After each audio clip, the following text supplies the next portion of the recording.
Chad here with another episode of Kerbal Space Program in 2021. In the last episode, I did some rendezvous where we took two ships and we docked them together. We transferred some crew back and forth and then returned the crew to the planet. Today what I want to do is a rescue mission to show one of the uses for rendezvous and one that you get paid for. Now, in the interest of full disclosure, what I want to do next is upgrade the research and development. The reason is I can only go to 100 science points right now, and I'm kind of at the limit there. I've almost used all of those. So there will be one more major mission to gather science to be able to purchase the rest of these, but that's the direction I'm heading. Since the rendezvous episode, I ran some tourism missions that I recorded and put into a sidebar called Sidebar 4 Tourism that was done to generate some funds in order to be able to afford the upgrade to the research and development facility. You can see those in Sidebar 4. The upgrade to research and development is, I think it's 450,000, and I like to have a little bit of breathing room. So we could do it right this second, but I'm going to wait just a little bit longer. And then here is the rescue mission that I selected. So what this is there's a Kerbal in space right now. They're in some form of capsule. In this case, it looks like they're in the crew compartment, the two-seater crew compartment, and they're stuck. They can't get down, they don't have an engine. So I'm going to go up and retrieve them. If we come out here and look, sometimes we can track these and we can get a good look at them, but we don't own the capsule, so I can't actually see exactly what it is. So the rocket I build, I will include a docking port in case they have a dock, and we can do a safe recovery that way. Otherwise, we will have to have them do an EVA over to the ship. So I went ahead and assembled a ship so that you don't have to watch me do that step by step, and I saved it in here. And it is called Rescue 1. And it's very straightforward. It is a capsule that we will have one of our pilots in. It is the lander can, which holds one passenger. There's a separator here. There's some fuel and an engine to maneuver. And then there's the major launch vehicle. And that is enough to get us up there and into an orbit with that craft. That craft is at about 90,000 meters. Jeb is in the pilot seat today. And let's go ahead and launch this. There's nothing really otherwise special about this. There's the docking port junior. I do have a battery on there. I should add, I did put some of the RCS thrusters and some monopropellant. It's way more monopropellant than I'll need. But for a rescue mission, things can go sideways, and might as well have extra if I can get it up there, and I should be able to easily get this to where we want to go with about 5100 delta V. Out to the pad. Okay. Now I'm going to go ahead and set up the engine. I don't want it quite at 100%. This is a powerful engine. This isn't a whole lot of rocket. We will turn on the lights. I'll turn on SAS initially, but what I actually want to do is come out here and find this capsule. There it is. And I want to set it as my target. And here we are right here. I want him to swing around to about here before I launch. Now, a couple of things. The orbit, as I mentioned, is right around 90,000 meters. So if we time it right, we should be pretty close. We should be able to catch it relatively quickly. If I miscalculate the launch and I'm either early or late, early would probably be better because it's a lot easier to fly slower because you just increase your orbit, the length of your orbit, so you increase the apo and the peri. Or if I let it pass me, I'll have to go inside of its orbit to catch up. And I only have 20,000 meters to play with there, which is enough to do it, but it could take some time. So I'd like to get it as close as possible and then demonstrate some of the techniques I use to get those paths to intersect. I'm going to have them warp to about I guess here-ish. I think that'll be close enough. So I'm just going to time warp and let it get to about here, and I'll kill it. Killed. And I'm going to go ahead and do my launch.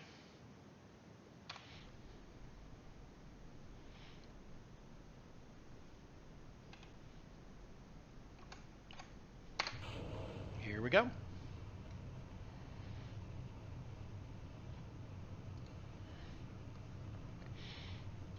Go ahead and knock it over about 10 degrees. I want to maintain about the 1.5 thrust to weight. Maintaining that ratio both helps with stability of the rocket and also reduces the amount of energy that is getting wasted pushing through the thicker air closer to the planet's surface. Basically, one of the laws of fluid dynamics is the harder you push through a medium, the more resistance it provides. So slower speed lower is actually better at this point. To save a little time, I'm going to fast forward through this launch. It's not a whole lot different of this launch than any other that I've done in the previous videos. In this particular case, I did attempt to do a gravity turn, which basically I turn off the SAS and let gravity pull the nose of the rocket down into a horizontal trajectory. If you do it exactly right, you can obtain orbit without ever killing the engine. Typically, I kill the engine, get it kind of settled, and then create a node and fire that node to create the orbit. If you do it exactly right, you don't even have to do that. I've just never learned how to do that exactly right. Okay, so we are going to, it's going to be really close. So this is traveling a lot faster than us right now, 2276, and we're only at 1800. Set this here and add a maneuver. And it's just the typical get out there and get into space. So that'll actually work. That'll work just fine, actually. 600, I'm going to run out of fuel, though, in this stage. I do have that at second stage still. So this is not reflected properly right now because it kind of knows that it's going to be across a stage. I'm going to go ahead and wait. I don't think there's any harm in waiting here. And eventually, I could turn on RCS to make this a little easier. When I get to 70,000, I'll fire it. I'll finish this engine off, the fuel in this engine, and I'll cut it loose, and then we'll see where we really stand.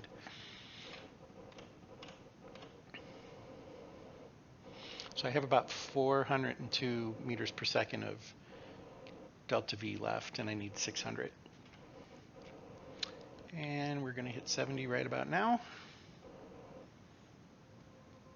And you'll notice the time dropped to 25 seconds. However, I really only have 7 seconds of fuel, so we'll go ahead and burn that off.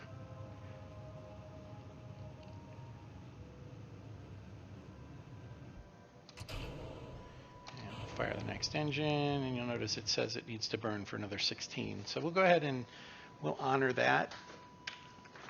Probably disrupted that orbit a little bit. And it looks like we might end up a little bit in front of the other capsule, which might be easier because swinging wide is a lot easier than swinging narrow.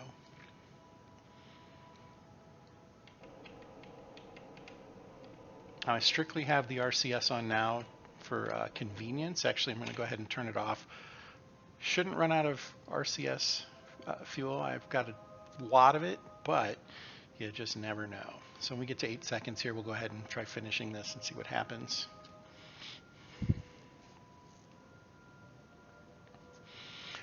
May as well turn on the rendezvous. And I missed the 8, didn't I? Wasn't watching close enough. That's all right. Should get us in the ballpark. I could also kill this when I hit 70,000 meters. Because I'll know I'm in orbit at that point, and then I can adjust from there. That is not going pretty, is it? I need to... Yeah, that went really sideways. I have messed that up badly.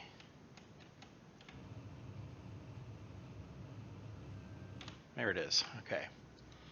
Not perfect by any stretch of the imagination, but it is orbit.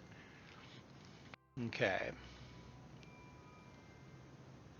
So in the next orbit, I'm going to be about 110 kilometers off, and I will be behind it at that point because my orbit is going way, way wide. We're out to 147,000 meters. A couple of things I can do there. I can reduce the damage a little bit. And to do that, I want to find my orbital spot here. We will add a maneuver, and I want to kind of circularize the orbit a little bit. So I need to know what that's looking like and what this is looking like. And I probably want to shorten it some. And I think that's probably good. Also, I want to see how far off I am on the descending and ascending node. I'm off by a really good percentage there. I'm a little disappointed by that. Off by 2 degrees. That will be significant. I'm going to go ahead and run this node. It's only 78 meters per second of change. And once that is done, clean up the rest of the orbit and the maneuvering. So minute 49, just do a manual time warp. And we'll do it right at 3.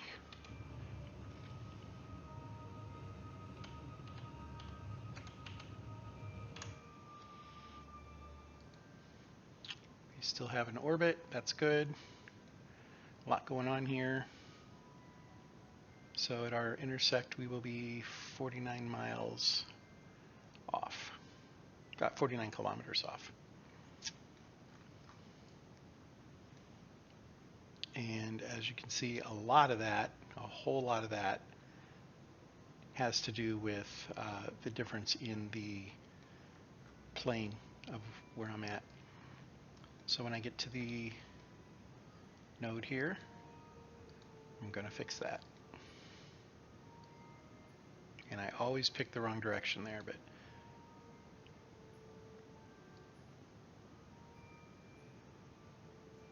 okay, I want that to get to 0. What I usually do is I make it so that it goes to 90 degrees from where I'm at, roughly anyway. And that tells me that I've kind of, from a math perspective, that's about where it would be exactly on its mark. So when I get there, I have another 6-second burn to do. Hopefully I have a lot of fuel. It appears that I do, so this shouldn't be too bad.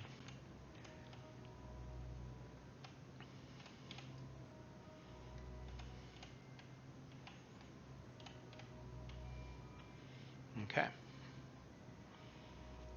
I'm going to go ahead and warp to next maneuver, if it'll let me. There we go. Lots and lots of lines there. Okay, I need to get down to about 6 seconds. Whoa, that was too fast.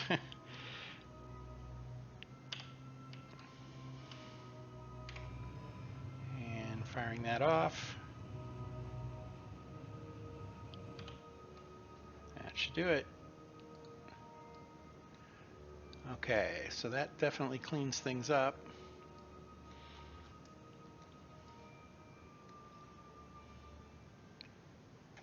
That intersect is still pretty significant though. So I'm still in front.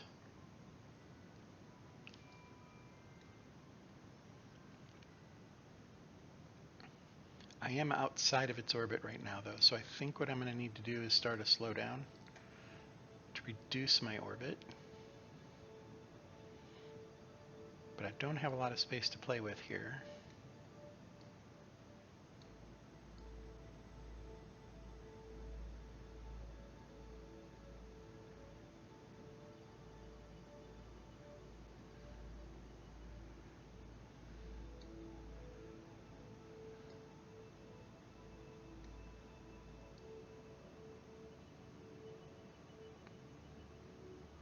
Okay, So I'm going to probably be able to get this down pretty close, but I'm not sure what the cost is going to be because,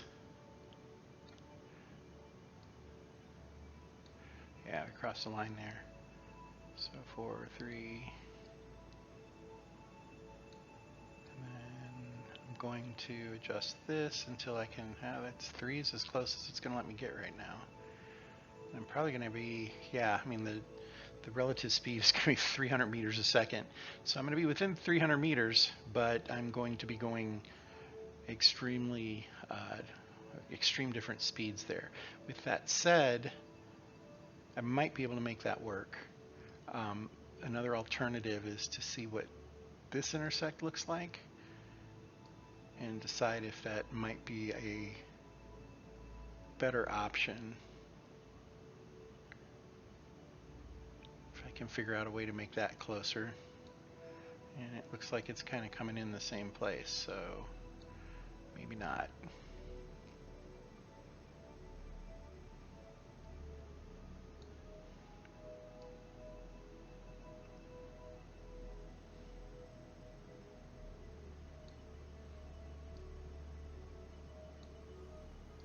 And I crossed over that, so that one's not going to work. I already passed it. All right, try another one here. See what we can do. This can get pretty tedious, but basically what I'm doing here is trying to adjust the maneuver node that I'm creating so that the changes in attitude to the rocket will make the closest intersection possible at the slowest speed. Ideally, we would pass at 0.0 kilometers at a speed of 1 meter per second. That would be about perfect. The thing is, in the real world, those two numbers are very difficult to manage when you're trying to adjust an orbit. Okay, so I'm probably going to go for this one for the second orbit. Let's see if I can get that one pretty close. Wow, it went away altogether. I don't like that.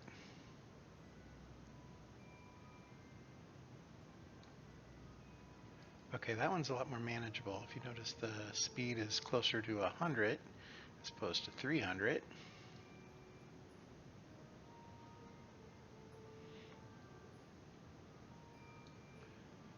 300 kilometers at 100 meters per second.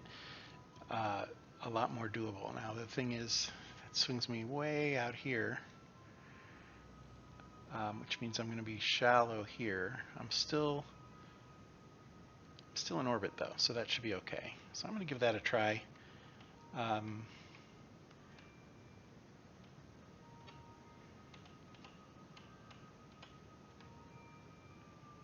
It's a 9-second burn. Those do add up eventually. I kind of have to keep an eye on the fuel. I'm at 1200 meters per second. I'm going to be using 10% of it, a little more than.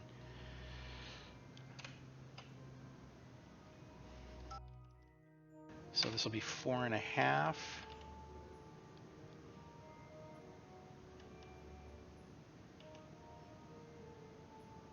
seconds on when I'm going to burn that. That's what I was talking about. There it is. So far so good. Drifting a hair, but not bad. Okay. That's pretty good.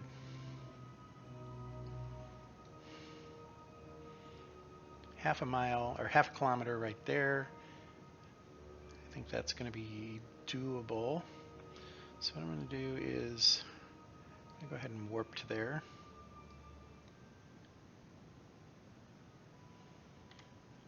And then I'm just going to take a look, see where we're at. So there it is. I'm going to switch over to locked position. And I'm going to do that thing that I talked about you shouldn't do. I'm going to point at it. I'm going to accelerate for a few seconds. Then I'm going to retro to target. And I'm going to match its speed when I'm as close as I think I'm going to get. And that's coming up quick. So I'm going to start to do that right now. 6, 5, 4, 3, 2, 1, 0, mark. Meter per second, not bad. I'm at 400 meters from him. So I probably could start using this. I'm otherwise using electric. Okay, and I'm going to fire the engine. And I've got a 42 meters per second closure, so I'm going to narrow that down, go retrograde, and zoom in past him. Oh, and that was dangerous, but we're good now. Okay, so 7 meters a second. We're very close here, dangerously close.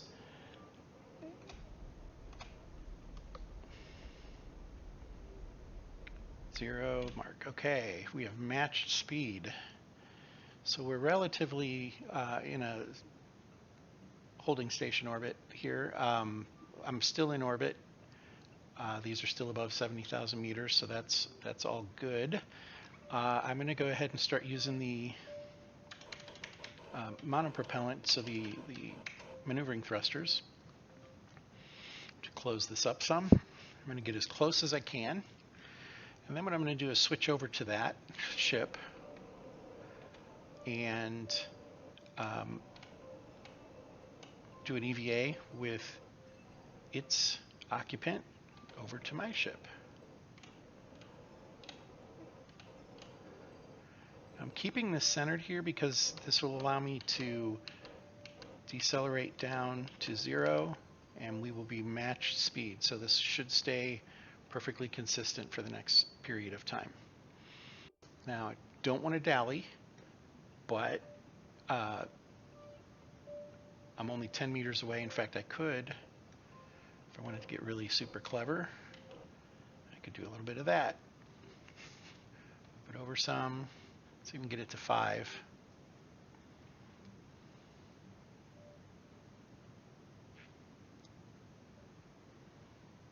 I'm going to go with 6. Zero that out. Go forward a little bit. Oh, looks like I'm in front of it. Yep, I missed that. Okay, so I'm going to go backwards a little bit.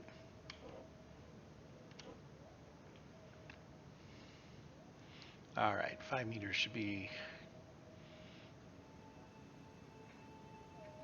great. There we go. Zero that out again.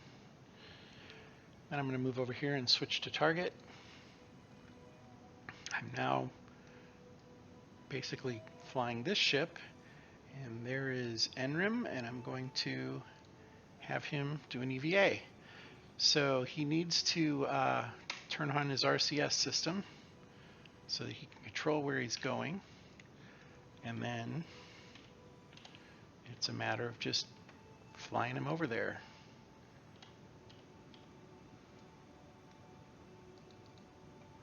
There's his target. We're actually going to aim for this door right here, the crew hatch, but this will get him close. So control is down and shift is up, and then it's just the basic directionals that you're used to using for flying. Then it's going to be, I think, F to grab on, or B to board. Wow, we got right, whoops, he drifted off just a hair.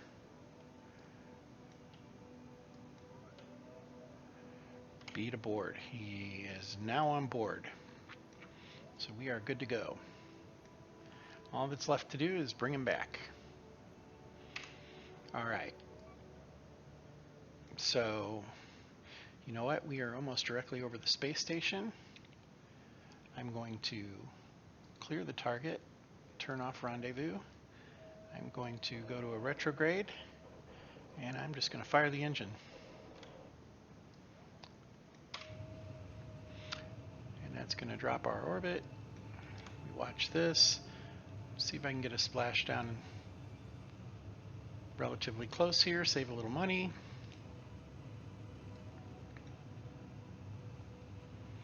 But that's what rendezvous is about. It's getting close to the target, matching its speed, potentially docking. This was one of the useful applications of that. There's also missions to build a space station where you have to connect parts, and of course that's another set of missions we'll try to do in the future. I've almost burned all that fuel. I might as well use it up. And that'll be it. Okay, there we go. And I'm going to separate. My heart stopped for a minute. I thought the separation might have accidentally been here, and that would have sent NRIM with the part that's going to tumble down into the ocean somewhere. Okay, and this mission is close to completed here. We'll fast forward down to the atmosphere.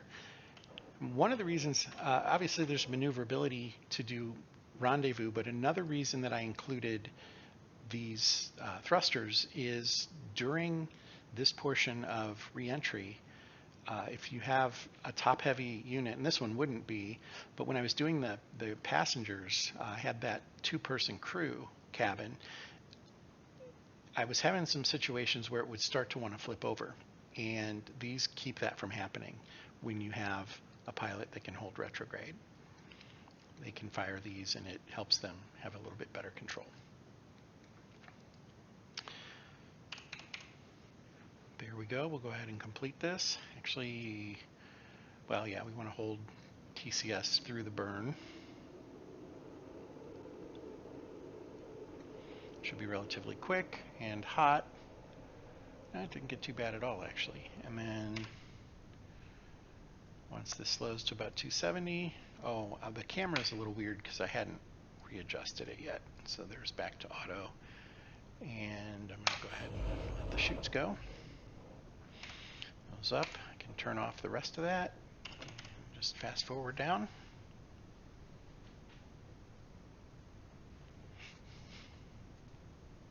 So there really wasn't a whole lot to this mission other than demonstrating a rescue, practicing the rendezvous stuff. Oh yeah, that's right. This one's probably going to land upside down because I didn't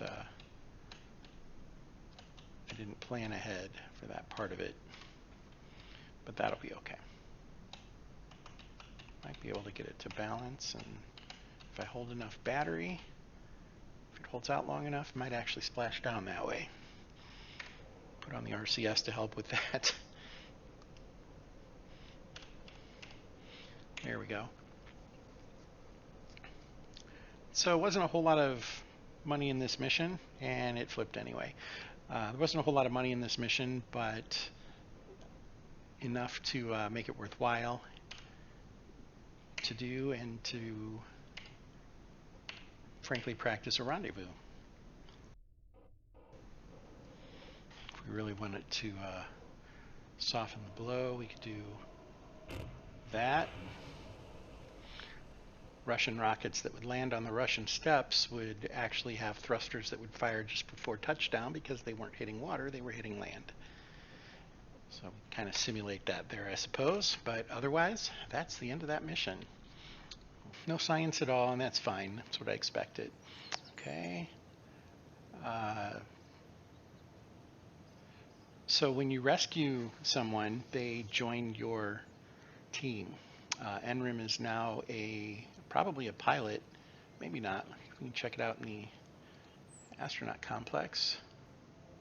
He's an engineer, okay. So, but he is leveled at this point, and that's kind of nice. If we decide we need an engineer in the future. So plenty of money now. In the next episode, I'm going to upgrade this. We will then do a mission to Minmus, I think is going to be the next target, and collect a whole lot of science that we can use to do other fun stuff. Until next time, thanks for watching this time, and fair travels.